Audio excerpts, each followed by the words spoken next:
that there seems to be a notion around town that crime is just out of control, that Jonesboro is becoming like other places. But he actually wanted to bring the cold, hard facts to show that despite our enormous population growth, the crime trends are pretty much held steady throughout the years. But I'm going to let Chief and I'm going to let Mrs. Hadar kind of break down the numbers for you. And of course, I have my co-host with me as well, Mrs. Kubila Harden, and I also have our intern, Ms. Micah Rolay, who is also holding it down on the live stream and on the board. Good morning. Good morning. Good morning, everyone.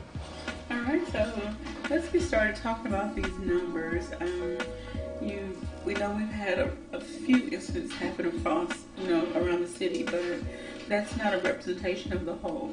No, it's not. And that, after the last incident downtown area, there was a lot of social media talk, from what I hear, that, people make comments that, crime in Jonesboro is out of control, and we're becoming Memphis and Little Rock, some of the bigger cities that have the bigger problems. And so we went back and pulled the data for the past 10 years on our crime, and we take an overall look at it, and it's things that pretty much have maintained an average for the past 10 years. So, statistically speaking, I would say it's not out of control. Now, any crime is unacceptable. I'm not condoning any of it, but for those that are thinking that Jonesboro is a bad place, statistically speaking, no, we're not. We're still a great place to live, and we're maintaining a good average, and we attribute that to a lot of different factors. But, maintaining a steady average over 10 years, that is great, but you also got to look at the growth that we've had in Jonesboro. We have grown over 20% population in the past 10 years. So you're looking at, you start comparing the same numbers to that kind of growth. So actually crime is kind of down. Okay. Per capita. Okay. than what it was 10 years ago. So I think for the most part, the police and the community working together, we've done a pretty good job in maintaining pretty good grip on things. Okay. Can we do better? Absolutely. Yeah. But I think that doing programs like we're doing, community outreach programs, getting the community involved, we're starting to see the payoff on that. Building community police relationships, and more people will call the police and get involved. If you see something, say something. Yes. And because we like to clear these cases up, In a timely manner. for the city, but two, for the victim and the victim's family. We want to bring the person to justice that's committed these crimes. I do have to commend you all on the majority of the recent incidents that have happened that made the news. You all were able to apprehend these suspects in a very timely manner. So thank you all for Well, that. it's equally important to us as well as the community, and the detectives, especially on the past two big incidents. They work nonstop. Some of them would go home and sleep 2 hours and get back up and come back in until we got these cases resolved. And we get something major going on like that. That's just what they do. We'll put the time and effort and a lot of overtime in to get these things solved if we can. Alrighty. So let's go to the list and give people some ideas of things that Jonesboro faces the most, and things that we don't have happening very often, and then maybe some ways that we can change these numbers for the better. Sure. Well, you start at the top of the list. It's murders and our homicide rate from 07 to 16, we're averaging 3 to 4 a year. In 16 we had 4, 11 we had 4, 14 we had 4, 13 we had 2, 2012 we had 4, 2011 we had 1, 2010 we had 2, 2009 we had 3, 2008 we had 4, 2007 we had 3. So we look at these, and what was going on in most of these cases. And a lot of times, when you're talking about murders, even Jonesboro across the country, you look at what's bringing them on. You have domestic violence is a big factor in it, and then usually the other major factor is drug related. So you'll have drug deals that's gone bad, or some kind of incidents of somebody robbing somebody else with their dope or whatever, but usually drugs are involved in some shape, form, or fashion, and we end up with a homicide out of the deal. Okay. You know, statistically speaking, if you're an average person just walking down the street, more than likely somebody's just not going to walk up and shoot you and kill you just for the heck of it.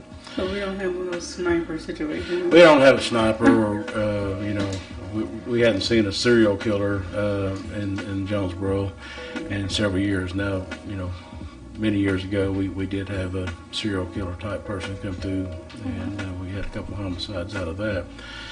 But for the most part, if a person that's a victim of a homicide, they generally know or is acquainted with the person that did it. Okay.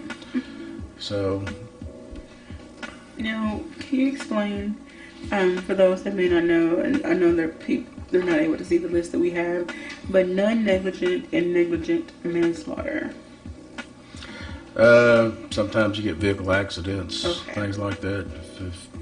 If you're careless and something while you're driving, and you cause a wreck and cause a death of somebody, you can be charged with a negligent homicide or negligent manslaughter.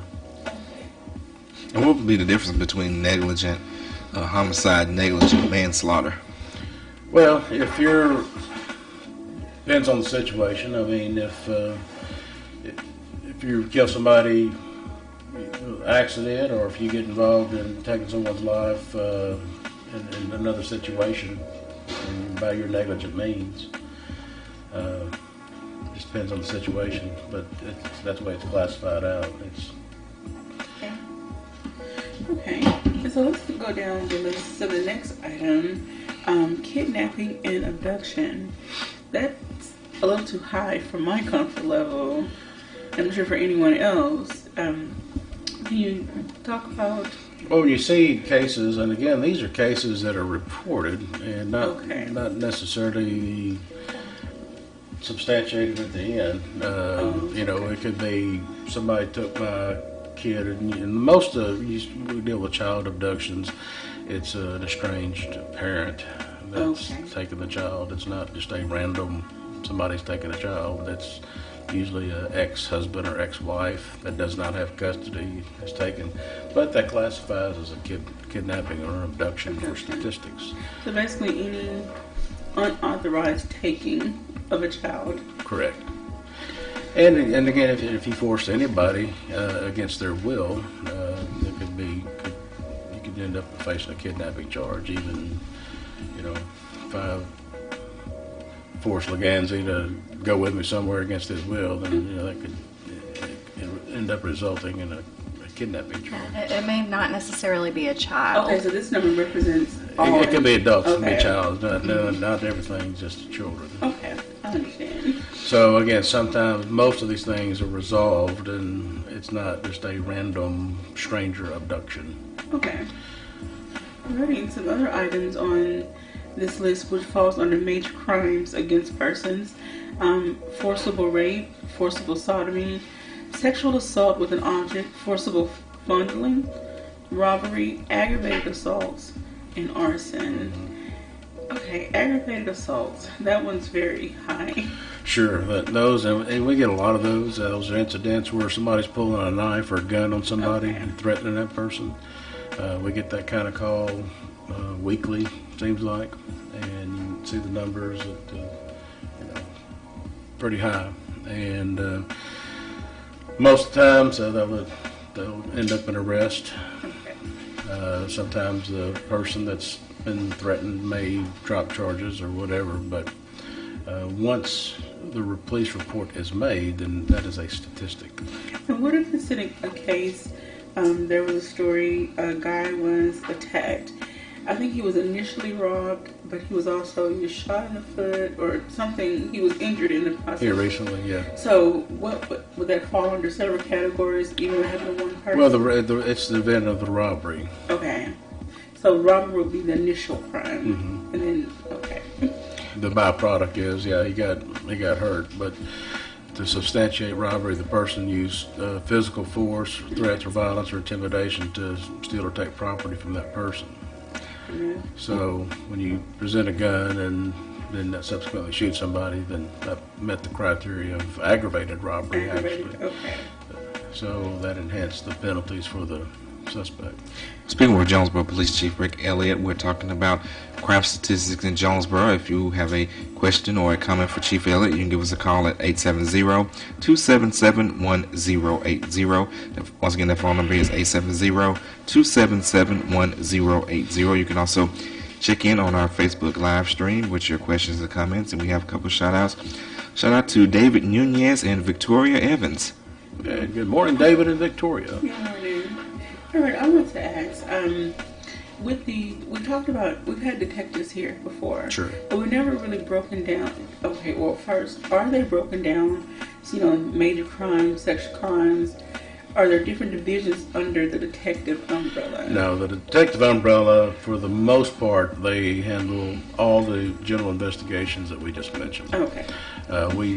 We do have a specialized unit, the ICAC, the Internet Crimes Against Children, Okay. and we do have a group. That's all they work on is computer crimes, internet crimes, things like that, and then they do our computer forensics and our phone forensics.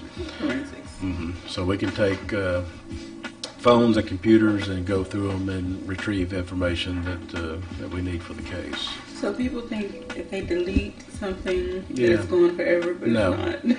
Wow. No, it's not really gone. We have ways and means of going in and recovering information. You can recover text messages. It's hard. So we live in a data-driven society. Everybody has to have a mobile device or some kind of electronic device, and it creates a path. It creates a history. And you may delete it, but that history is still sitting on somebody's server somewhere, someplace, and a lot of times we're able to find it. Wow. I mean, even if not on the phone itself, from your cell phone provider, they have records that can be Absolutely. subpoenaed as well. So everywhere you and your device goes, it is, there's a record of it. Okay. Wow. I want to go further down the list under crimes against property. These numbers, there's some very high numbers here. All other larceny and destruction, damage, vandalism of property. Those are the two highest in this category. With theft from building, shoplifting, theft from motor vehicle, which we have seen that way today. Well, actually, that number has caused our records to really spike over the past couple of years. We've had several different groups of individuals breaking into vehicles, and for the most part, they've been apprehended, but, there's always other people coming behind doing the same thing. And so therefore, our vehicle break-in reports have just really gone out of sight in the past couple of years.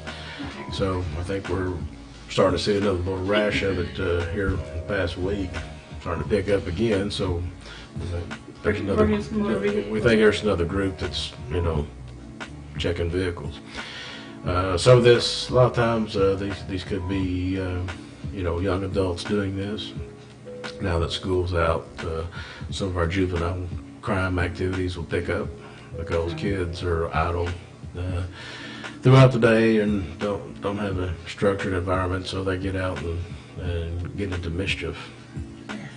So, which is unfortunate. There are several places around the city that offer different programs and encourage your folks. Hey, you can find something for your kid to do, then that would be good for them and good for the community, because we don't want kids to get out and getting in trouble and have to go to juvenile court.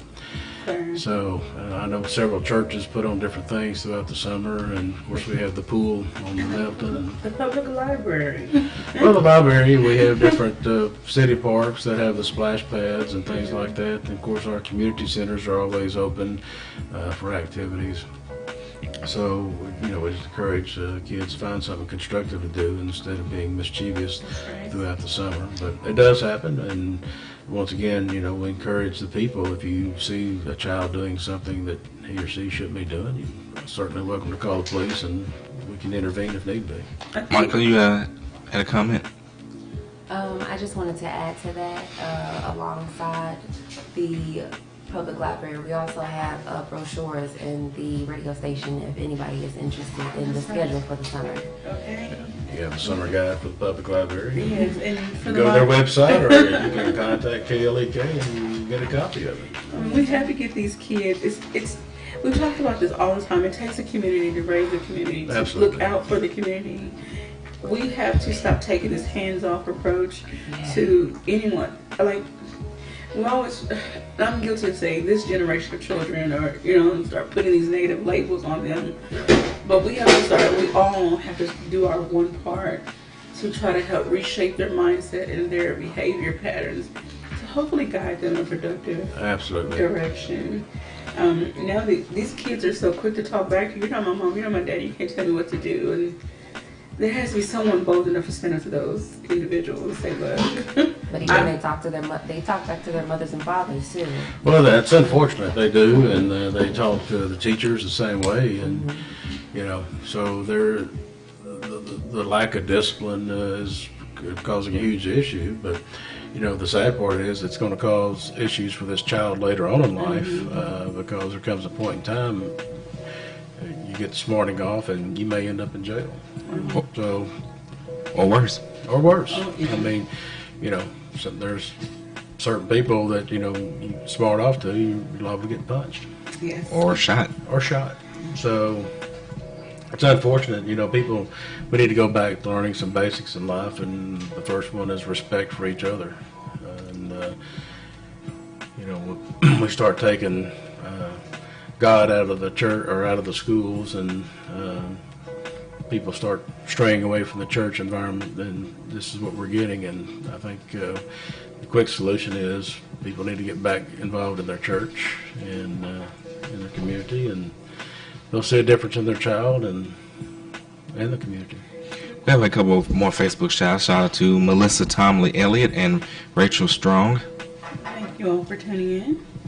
Okay, so hopefully over time we can see these numbers diminish. Unfortunately, maybe not in our life, in my lifetime, but we would love to see these numbers, dwindle down. Well, I'd like to see all zeros across the board. I mean, that'd be the ultimate goal. If we had, everybody that did what they were supposed to do and did the right thing in life, then we wouldn't have crime and these kind of things. But that would be the perfect world. We don't live in a perfect world, and being realistic about it. And so we do what we can do is to try to control what we can't control. A lot of it we don't have control over. We just come in after the fact and pick up the pieces and make the arrest.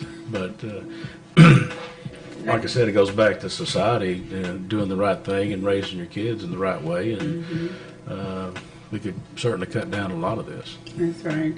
I mean, and just to let people know there are some zeros on the list, even though they're lesser crimes, things that may happen in bigger cities where there's bigger corporations and things of that nature. There's no reports of identity theft or hacking and computer invasion. I'm seeing, make sure this is 2007. Let me make sure it applies to 2016. And you do need some, Magnifying glass.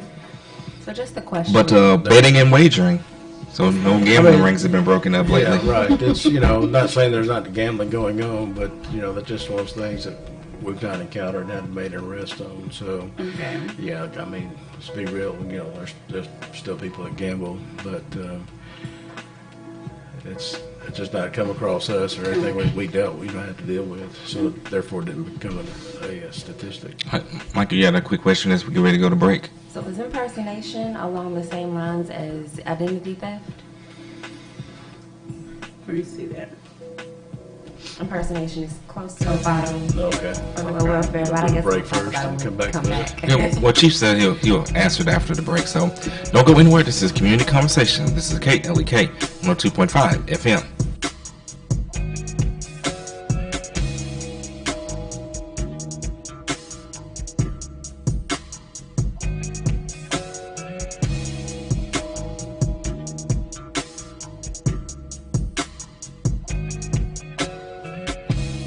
You're listening to Community Conversations on KLEK 102.5 FM.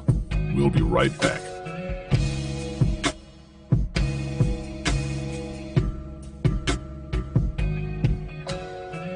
Want to hit a grand slam with your kids? I'm Mark Merrill with today's Family Minute. The temperature, a little warmer. The grass, a little greener. The crack of the bat is in the air. It's that time of year again, opening day of baseball. Guys, remember when you were a child and you played in your first Little League game? Now you're grown up, but just for today, you can relive your childhood dream of hitting that grand slam. And you can do it with your children. Take your kids to a game at the ballpark, eat a hot dog and peanuts together, or just play catch with them in the backyard. Remember, your family first. For more resources on today's topic, go to markmerrill.com. The Family Minute with Mark Merrill, helping families love well. The Mu Omicron Lambda chapter of Alpha Phi Alpha Fraternity Incorporated was established on January 1st, 1977, originally serving Blytheville, Arkansas, and now serving Jonesboro, Blytheville, Osceola, Marion, and West Memphis, Arkansas. Today, the chapter continues to make an impact by focusing on Alpha's national community outreach initiatives such as My Brother's Keeper, A Voteless People is a Hopeless People, Go to High School, Go to College, Project Alpha, Boy Scouts, and the March of Dimes. The Mu Omicron Lambda chapter of Alpha Phi Alpha Fraternity Incorporated is committed to Alpha's mission of developing leaders, promoting brotherhood and academic excellence, while providing service and advocacy to the community. More information about the Mu Omicron Lambda chapter of Alpha Phi Alpha Fraternity Incorporated is available at MOL Alphas on Facebook or via email at molalphas@gmail.com. Meineke of Jonesboro is now Stark's Auto Service, a full-service auto repair and vehicle maintenance center, offering engine and transmission repair, brake service, tires, oil changes, and more, performed by ASE certified mechanics. The all-new Stark's Auto Service, 2813 South Caraway Road in Jonesboro, 870-204-7112. Stark's Auto Service, Jonesboro.com.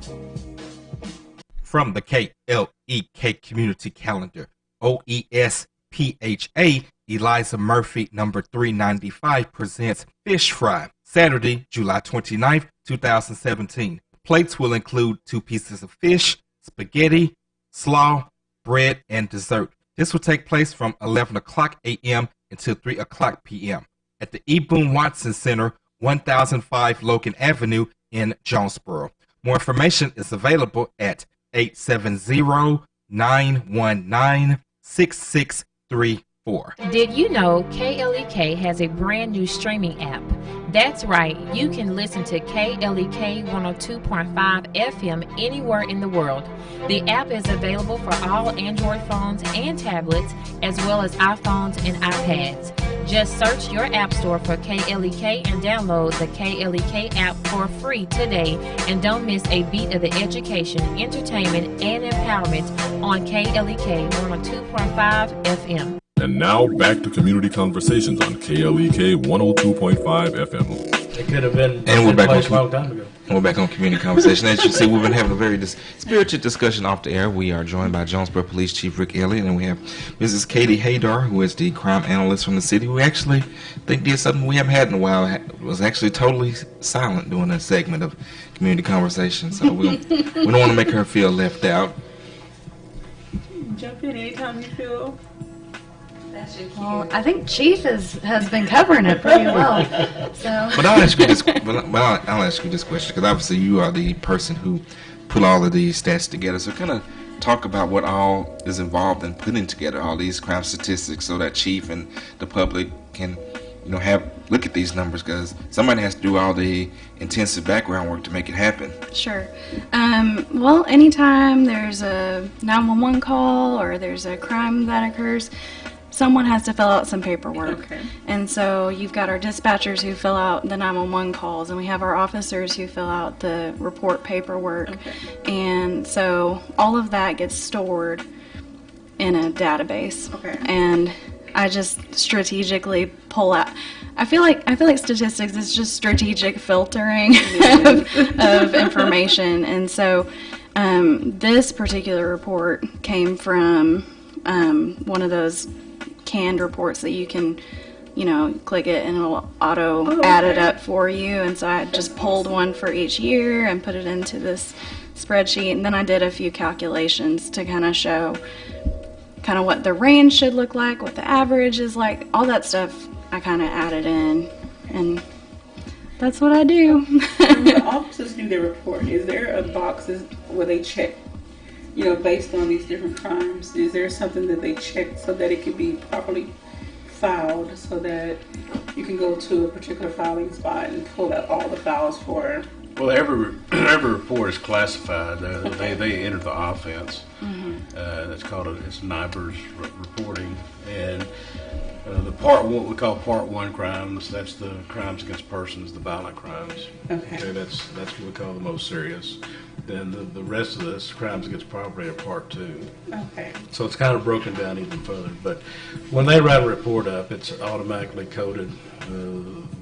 The state statute or the city ordinance, it's in their checkbox. Everything we do is on computer, so they just check the appropriate charges, and that creates a statistic. Yeah, and in the incident report, there's normally just like boxes for them to fill in whenever there's an offense description. They can click a drop down, and then there's actually just a book that's pretty thick. It's pretty thick where they can look up what the statutes say and what qualifies as, like he was saying, there's robbery, but then you have to have more for it to be an aggravated robbery and things like that. So our officers are really good about picking the right offense descriptions, and then I kind of extract it from what they did. Okay.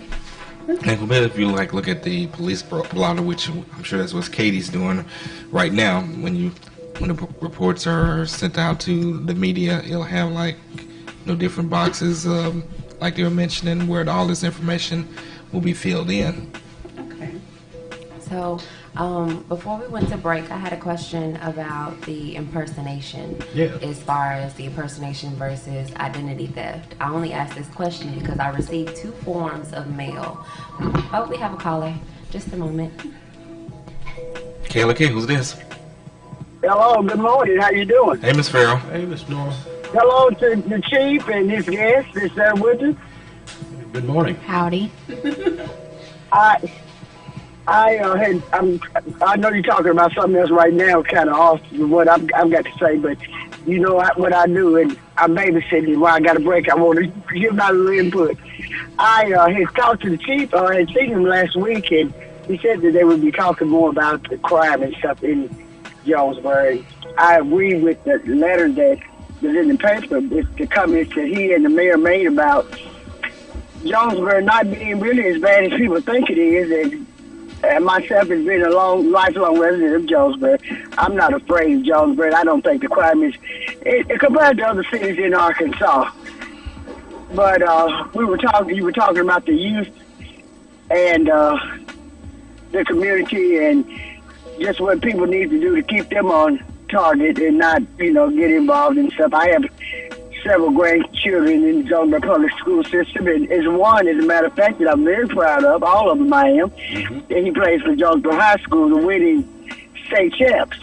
Anyway, they have a camp that's going on this month, I guess another week maybe, and the coach has recruited his team to volunteer, and what they do, they work half a day, half of them in the morning, half in the afternoon, and they do a little mini camp with the younger children from, I guess, the area schools. Right. And it's really good discipline for the young men to know that it gives them leadership. As a matter of fact, my grandson lives in a home with a single parent, and he gets a lot of encouragement from my son and his uncles and other my husband and other adults, but this is really good leadership for them.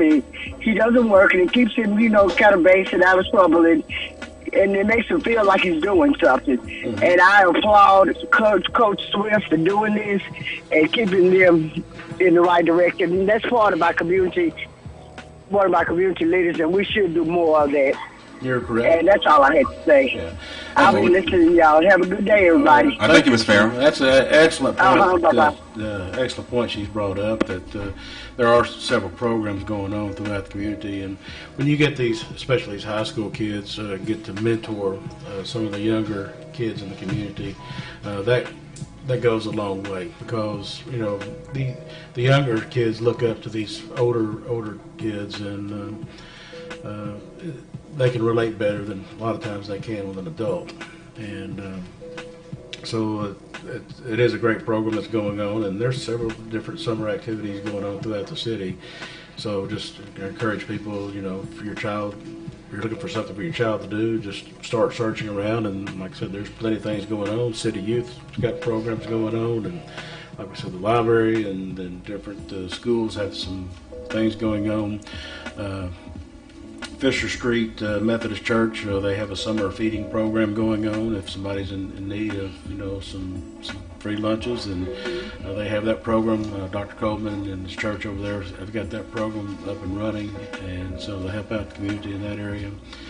So, like I said, there's different things going on in Jonesboro. All you have to do is just kind of start reaching out and find the appropriate resource. And now let's get back to Mike's question about impersonation versus identity theft. Well, yeah, two different things. Impersonation is, somebody alleging that they're somebody else when they're actually not. We get that a lot of times. Officers encounter people on the street that they may have warrants under their real name, so they give bogus names. And we have to go through a process of identification so they could face another charge of criminal impersonation. Now, identity theft is somebody getting hold of your information, date of birth, social security, things like that, and victimizing you that way, and getting maybe a credit card or something in your name and running your credit. And unfortunately, there's a lot of that's going on across the country, and right now there's a lot of scams taking place. I'm sure a lot of folks have gotten email scams and these telemarketing on their cell phone, people calling these out-of-town numbers, and they're trying to get you a vacation trip, or you won some money, and they're trying to get your information, your date of birth, your social security, and what they're going to do is do something bad with it most times. And I myself, I average 3 telemarketing phone calls a day, and I've been on the website trying to block that stuff out. They still get around it, and you get the same recorded scenario starting out. It may show up from one part of the country, then the same voice and the same recorded message may show up again from, say, Virginia. So they can spoof the location where they're calling from. They may be here in town calling, or they may be next state calling, or they could be across the seas, another country.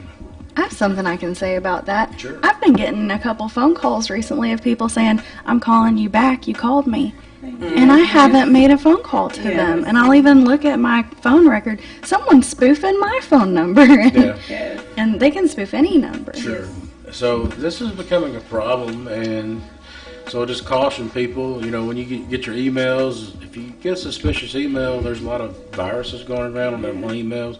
If you don't know what the email is, delete it, because a lot of times you open it up, you get a virus on your computer, and chances are you're going to ruin everything you got. And that's called phishing, and I had to learn that when I was working. I'm doing some online at-home customer service jobs. You have to learn all about the different ways that people can try to get into your computer system. I think that may be something we can talk about maybe next time. I'm bringing some my computer forensics people. We can maybe talk about, expand on that. Well, let's do it next session, because it is a problem, and I think the community needs to be more educated on what's going on, and maybe some measures to avoid being victimized. I will say, though, something new that I've seen recently, my husband and I both got a text message getting invited to some sort of social media platform. Everybody's inviting you, but there was like no specific person, and it came from a weird number. And so be careful with your text messages, too, from unknown people. Yeah, that's calls, text, and emails. Something I've seen also is texting. So, you know, being the chief, I'm still subject to getting the same as everybody else, and I just, delete it. And generally, I'll take the number and just block it. Okay. So how do you block a number that's not within your phone? How do you do that? I think it depends on what kind I of can phone show you you. got. Just bring it up and you click on. And then I think with iPhones, you click on the number, like the little information or the little I next to the name. Scroll down, and it gives you the option to block this caller. Okay, so you don't have to save that number in order to block. No, you do not. Okay. And then I think there are also like third-party apps you can download that'll also block numbers. I know like with Samsung, they only allow you to block 100 numbers, and after that you have to probably get a third-party app to keep doing it. We are speaking with Jonesboro Police Chief Rick Elliott, along with Mrs. Katie Haydar, who is the crime analyst for the Jonesboro Police Department. We got another Facebook shout-out. Shout-out to LaTanya Rolfe. Appreciate you for checking in. Of course, if you'd like to check in, or if you got a comment, just either post on our live stream or give us a call at 870-277-1080. I don't mean to stay on this subject too long. Oh, no, you're fine. But if you want you to participate. If, say for instance, you have a name of a person or I only say this because I was sent 2 forms of mail just recently, maybe earlier this week, and they were in someone else's name, but the bank that it was coming from was actually the bank that I had just paid a bill for.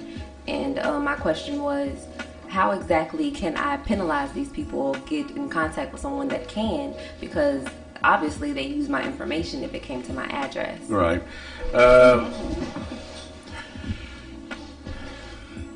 Luckily, it was not approved. Right. If you're having problems like that, I would first run a credit check on yourself and check credit bureaus and see who is trying to use your information to gain, to maybe victimize you. And when you do that, you can put an alert on. So if somebody does run a credit check or try to get a credit card or something in your name, it will alert you. So that would be the first layer of protection. Then contact the banks that this information came from. Say, hey, this is not me. Somebody obviously is trying to use my information, and they can put an alert on those names and those accounts.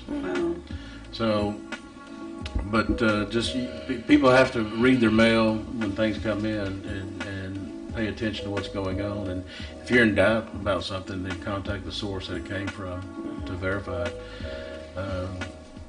Too often people may get a bill and they don't recall that and may just send the money in or whatever, and they just wasted money. Yeah. So I had a couple of calls that said the IRS is trying to that is an excellent point. The IRS is not going to call you on the phone and say you owe us money. Okay. So if anybody ever gets a call from somebody saying they're the IRS, just hang up, block the number, because it is a scam. So yeah, they'll definitely mail you. So if you owe them, and then you can always contact them back, and they'll certainly can access your information and tell you if you owe money or not. So there may be people that owe the IRS, but they're not going to call you and try to collect it on the phone. No. So trust me, they'll get a hold of you if they want you. I have a question. When you all were talking about impersonation and things of that nature, but also going back to how you can quickly catch someone when the detectives and the forensics, people go to a crime scene and analyze all this data, all this, things they collect, evidence they collect. At some point, usually people's fingerprints are only in the system if they apply for a government or some type of federal job or. Well, they're not in the system. They're not in that database. Okay. Do you think at some point, nationwide or statewide, you will adopt a fingerprint system where no matter, I hate to say when someone's first born or period, or they go apply for their driver's license, they would eventually have to start submitting fingerprint, thumbprint, something And it'll just be in a system, so if anything comes up. Yeah, I don't think this country will ever see that take place. I think that's a violation of... Well, I think several folks would say that would be, and I'm sure the American Civil Liberties Union would be the first ones to chime in and be opposed to something like that.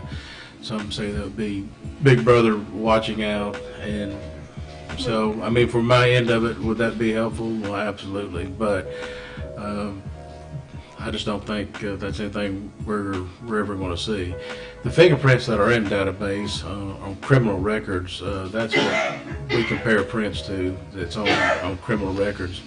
If you got fingerprinted for, say, if you had a federal job application, whatever, those fingerprints don't go on that database. We're not researching against them. Even your fingerprints, if you have a concealed carry permit, they're not in a database of we can compare to. So they're taking those prints and they're comparing them to the database of fingerprints to make sure you didn't use an alias name. So they'll classify the prints and then make sure that you are who you are, and they'll compare it. But it does not go in the database for us to compare on criminal activity. So there's a misconception about any time the prints are taken, they're all stored in this huge database. Even the people in the military, those prints are not in the database that we could search for criminal. I guess me personally, I would like that. Say if something happened to me and I'm not identified by my face, there'd be, Well, I mean, fingerprints would be great. I mean, if you're going to that extreme, then we'd also do a DNA profile, because with DNA technology for us, the way it has improved, we get just as many DNA results as we do fingerprint.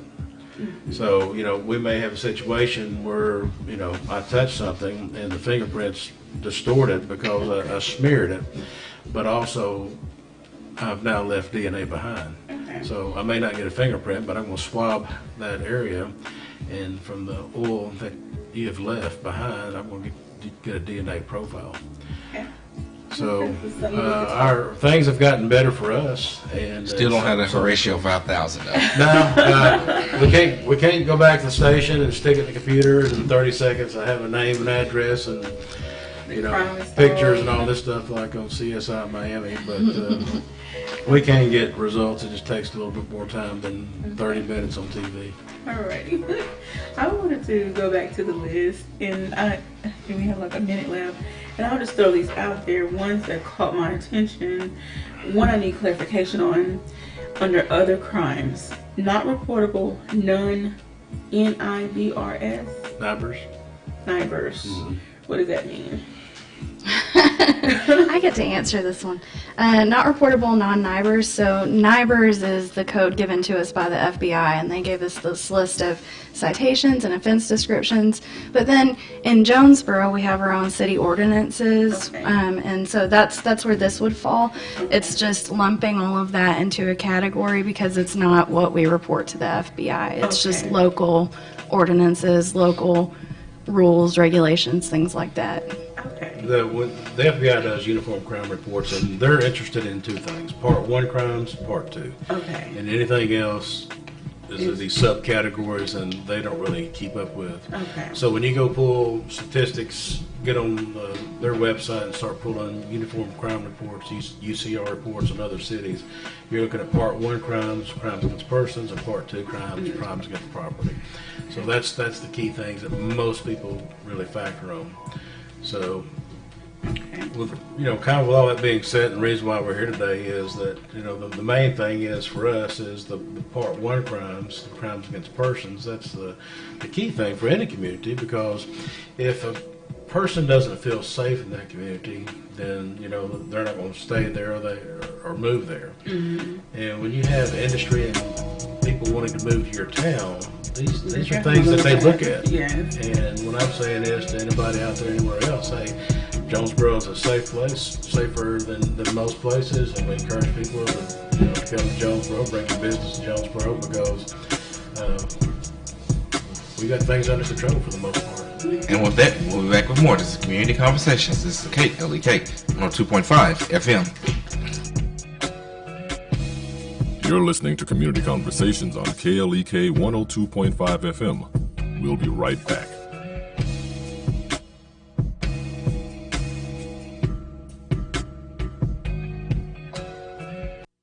We're back with Money Matters. I'm Alfred Edmond Jr. Setting financial goals can be confusing. The importance of many money decisions depends on who you are and where you are in your life. But here are 3 priorities you must address no matter what.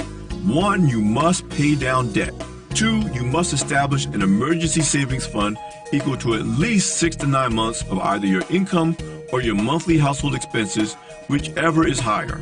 Finally, you must save for retirement, whether you're in your 20s or in your 50s or older. Small contributions are better than nothing. If you're older, bite the bullet and contribute the max. Remember, this is what you'll be living on when you choose to or are forced to stop working. There are other important financial goals, but if you don't pay down debt, build up savings, and fund your retirement, you'll put anything else you achieve at risk. I'm Alfred Edmond Jr. for Money Matters, a product of American Urban Radio Networks. Money Matters is made possible by the Jonesboro Alumni Chapter of Delta Sigma Theta Sorority Incorporated, a nonprofit organization dedicated to uncompromising commitment to communities, service, leadership, empowerment. www.jonesboroalumnidst.org. Money Matters is brought to you by Bancorp South, offering checking, savings, loans, credit cards, and wealth management. 5 locations in Jonesboro to serve you. www.bancorpsouth.com or 870-972-9800. Hello, this is your girl Allie J, and I want everyone to join me for Kick It With a Cancer. My birthday bash going down June 23rd at Legends Barbecue Smokehouse, 1025 West Johnson Avenue, across from Riceland Foods in Jonesboro. This party is going to be an all-ages affair from 7 to 10 o'clock p.m., and I'm letting all cancers in free until 8:30 p.m. with ID. Music by DJ Mr. Chew. To celebrate my birthday, I'm going to make it easy on your pockets, too. Just $5 to get in for adults, $3 if you're 13 to 17, and kids 12 and under get in free. I told you it's an all-ages family affair, and you know you want to be there, right? And just because it's my birthday, I'm giving away presents to some lucky guests. So come kick it with a cancer June 23rd at Legends Barbecue Smokehouse, 1025 West Johnson Avenue from 7 to 10 p.m. This is a KLEK fundraiser.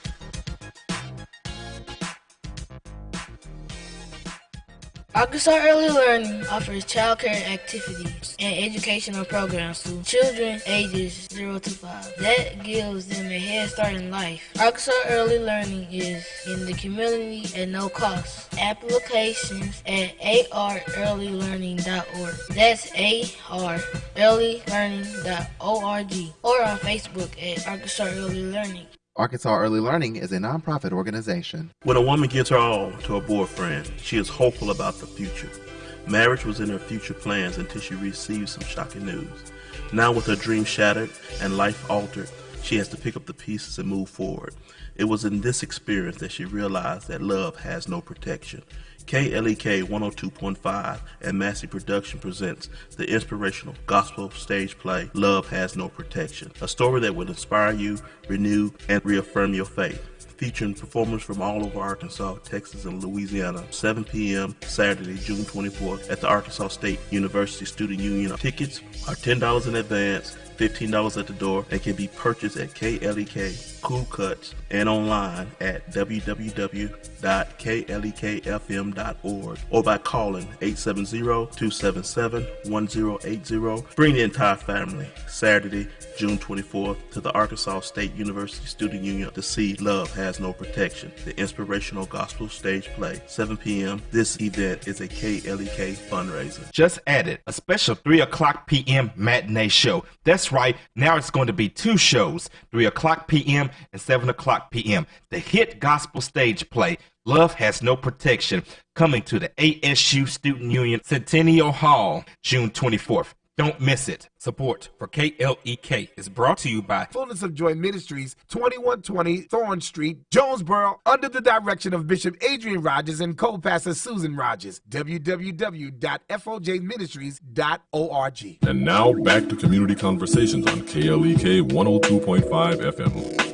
And we're back on Community Conversations on KLEK, and we've had another spirited off-the-air discussion. We're being joined by Jonesboro Police Chief Rick Elliott, along with Mrs. Katie Haydar, who is the crime analyst for the City of Jonesboro Police Department.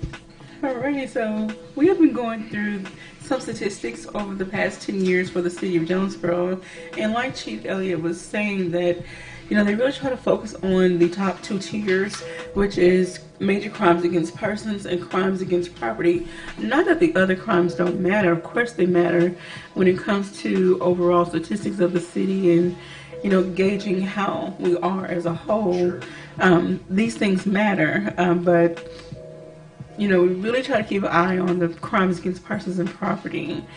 Because that affects businesses from coming in. It affects our economic growth. Absolutely. It affects our growth as, you know, homeowners, families moving into the community. Sure. And, what do you say? Oh Lord, I lost my train of thought. Sorry. Contributing to the economic growth. Businesses and families contribute to the economic growth of the city.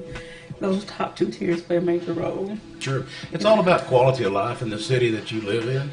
And, you know, part of the quality of life is people will look at the crime in the city, and then what else does that city have to offer? Okay. And you start looking at schools and medical facilities and what's the job market look like. And, you know, Jonesboro has it going hands down. You know, we were voted #1 city in the state last year.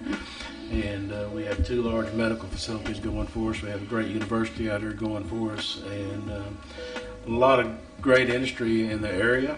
And Jonesboro offers a lot, and you know, our goal in the police department is to keep things down best that we can. Okay. I have a question, and this may seem, you know, irrelevant.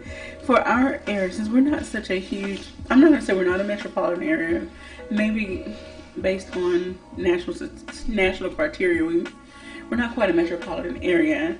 I noticed that we do not have any like embezzlement or wire fraud. Do you think it's because of the type of industry that is here, or the type of businesses? Like, anybody can do it, commit those crimes anywhere. Well, sure, I'm not saying things like that doesn't go on. You know, just as far as us getting a report on it here, you're not seeing it. Is it going on? Has it gone on? Sure. There's sometimes these things go on that don't get reported. Okay. So wherever the incident took place at, you know, it may not originated here, you know, but if we generate a report, then it becomes a statistic. Okay. So just because there's a 0 there doesn't mean it's not taking place. It probably is, but it just hasn't been reported to us. Okay. Now, can anyone that lives in the city or outside get access to this? Sure. Absolutely. This is a public record. Everything we do weekly reports, we do monthly reports, and then we do an annual report, which I left you a copy last time I was here. And then we just put together this 10-year study. Now, where is this available? Contact Katie. Okay, well, she's raising her hand. So contact Miss Katie. And she'll give you her email address, and which is K Haydar, KHAYDAR @jonesboro.org. Okay. And I will say that again, these reports that we do are they're all public information.